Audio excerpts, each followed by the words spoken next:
Matthew chapter 22, verse 23 to 46. The same day came to him the Sadducees, which say that there is no resurrection, and asked him, saying, Master, Moses said, if a man die, having no children, his brother shall marry his wife, and raise up seed unto his brother. Now there were with us 7 brethren, and the first, when he had married a wife, deceased, and having no issue, left his wife unto his brother. Likewise the second also, and the third unto the 7th. And last of all the woman died also. Therefore in the resurrection, whose wife shall she be of the 7?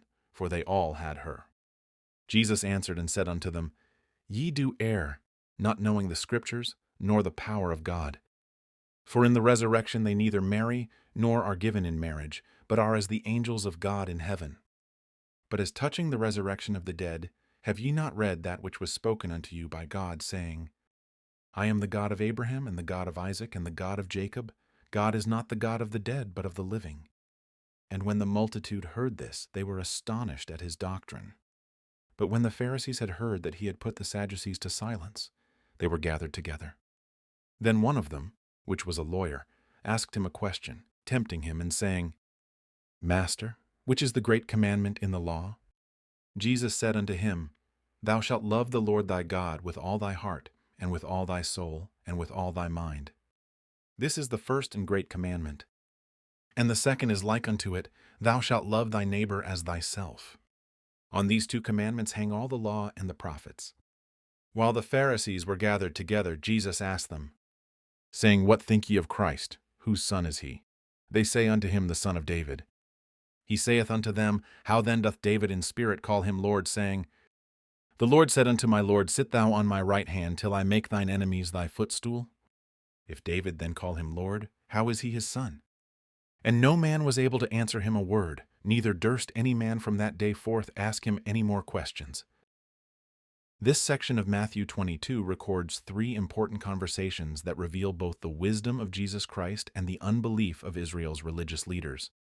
One after another, they attempt to trap him with difficult questions, yet every attempt only displays his perfect knowledge of the Scriptures and exposes their spiritual blindness.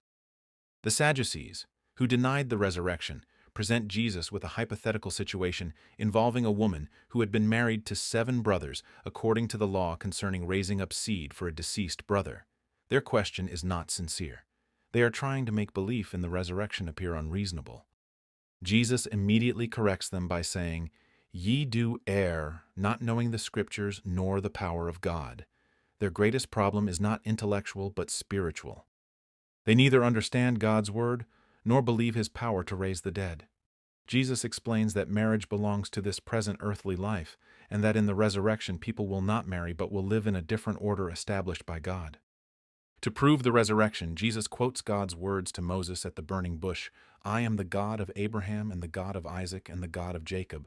God did not say, I was the God of Abraham.